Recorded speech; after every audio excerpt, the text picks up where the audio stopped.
Hello everybody, welcome to our channel. ఈ particular వీడియోలో ఏంటంటే మనము శాతవాహనాస్కి సంబంధించిన టాపిక్ అయితే కవర్ చేస్తున్నాము. ఈ పార్ట్ వచ్చేసి పార్ట్ 22 అనమాట. ఆల్రెడీ 21 పార్ట్స్ అయ్యాయి. ఎవరైతే చూడలేదో చూడండి. 16 పార్ట్స్ వరకు షార్ట్స్లో అప్లోడ్ చేశాను. 17th పార్ట్ నుంచి వీడియో రూపంలో అప్లోడ్ చేస్తున్నాను. ఓకే, సో ఇది వచ్చేసి పార్ట్ 22. ఆల్రెడీ స్వదేశీ సాహిత్యం అయిపోయింది. శాతవాహనాస్ రిలేటెడ్ లిటరరీ సోర్సెస్ అయితే ఇప్పుడు మనం చూస్తున్నాం. అండ్ ఇక్కడ నేను రిఫర్ చేసే బుక్ వచ్చేసి జోగి నాయుడు గారి బుక్ అన్నమాట. ఓకే, సో లిటరరీ సోర్సెస్లో స్వదేశీ అయిపోయింది. ఇప్పుడు విదేశీ సోర్సెస్ చూస్తున్నాం.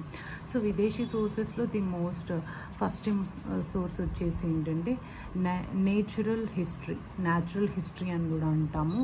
దీన్ని రచించింది ఎవరంటే ప్లీనీ అనమాట. ఇతను రచించిన భాష ఏంటంటే లాటిన్లో ఇదైతే రాయటం జరిగింది. ఓకే, నెక్స్ట్ ఈ గ్రంథంలో మనకి ఏంటంటే ఐరోపాలోని బంగారం అంతయు భారతదేశానికి తరలిపోతుందని ఇతను రాశారనమాట ఈ రచనలో. ఓకే, మచిలీపట్నం నుండి అప్పట్లో వీళ్ళు అనేవాళ్ళు మసూలిని. ఓకే, మచిలీపట్నం నుండి మస్లిన్ వస్త్రాలు రోమ్ వాళ్ళు ఎగుమతి చేసుకునేవాళ్ళు మన దగ్గర నుంచి. ఓకే, ఈ గ్రంథం శాతవాహనుల కాలం నాటి ట్రేడ్ రిలేటెడ్ థింగ్స్ని కూడా చెప్పడం జరిగింది. ఓకే, నెక్స్ట్ సోర్స్ వచ్చేసి మనకి Periplus of the Erythraean Sea. దీనికి మరో పేరు ఏంటంటే ఎర్ర సముద్రంపై నావికుని దినచర్య. దీన్ని రచించింది ఎవరో మనకి తెలీదు, కానీ రచించిన భాష అంటే ఏ భాషలో రచించారంటే గ్రీకులో రచించారనమాట.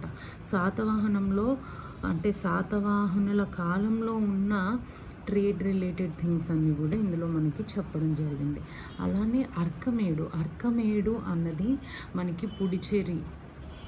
ఓకే, పుడిచేరినే అర్కమేడు అనేవాళ్ళు అప్పట్లో. ఈ అర్కమేడు పోర్ట్ అన్నది అంతర్జాతీయ పోర్ట్ అంట. అండ్ రోమన్ వాళ్ళకి ఇది ఒక మార్కెట్ ప్లేస్. వాళ్ళు ఇక్కడికే అర్కమేడుకే వచ్చి వాళ్ళకి కావాల్సినవన్నీ కూడా కొనుక్కొని వెళ్ళేవాళ్ళు. ఓకే, అది ఈ బుక్లో చెప్పడం జరిగింది, పెరిప్లస్ ఆఫ్ ది ఎరిత్రియన్ సీలో. ఓకే, నెక్స్ట్ సోర్స్ వచ్చేసి గైడ్ టు జియోగ్రఫీ రచయిత ఎవరు అంటే టాల్మీ. సో టాల్మీ రచించారు. ఓకే, ఈ గ్రంథం ప్రకారం మనకి వెస్ట్ కోస్ట్లో ముఖ్యమైన పోర్ట్ ఏంటంటే బరుకచ్ అన్నది ఇంపార్టెంట్ పోర్ట్ అని ఇతను చెప్పడం అయితే జరిగింది. దీని తర్వాత వెస్ట్ కోస్ట్లో మనకి ఇంపార్టెంట్ పోర్ట్స్ ఏంటంటే కళ్యాణి పోర్ట్ ఒకటి, సోపారా పోర్ట్ ఒకటి. ఓకే, శాతవాహనుల కాలం నాటి మచిలీపట్నంలో టాల్మీ గ్రేట్ ట్రేడింగ్ సెంటర్ మచిలీపట్నం అన్నది. శాతవాహనుల కాలంలో మచిలీపట్నం అనేది గ్రేట్ ట్రేడింగ్ సెంటర్ అని చెప్పి తను చెప్పడం జరిగింది. ఓకే, నెక్స్ట్ ఈ వీడియోలోనే ఇది కవర్ చేసేస్తాను. సియుకి రచించింది ఎవరు అంటే మనకి హుయాన్సాంగ్ రచించారు. ఇతనికి మరో పేరు అంటే ఈ సియుకి మరో పేరు ఏంటంటే బుద్ధిస్ట్ రికార్డ్స్ అని కూడా అంటాము. ఇతను మన భారతదేశానికి చైనా నుంచి రావడం అయితే జరిగింది. ఇతనికి ఏంటంటే రారాజు అనే బిరుదు వచ్చింది. యాత్రికులలో రారాజు అనే బిరుదు వచ్చింది. నెక్స్ట్ సోర్స్ ఏంటంటే ఇండికా రచించింది ఎవరు అంటే మెగస్తనీస్ రచించారనమాట. భాష వచ్చేసి గ్రీక్ భాషలో రచించారు. ఇతను భారతదేశానికి వచ్చిన తొలి విదేశీ యాత్రికుడు.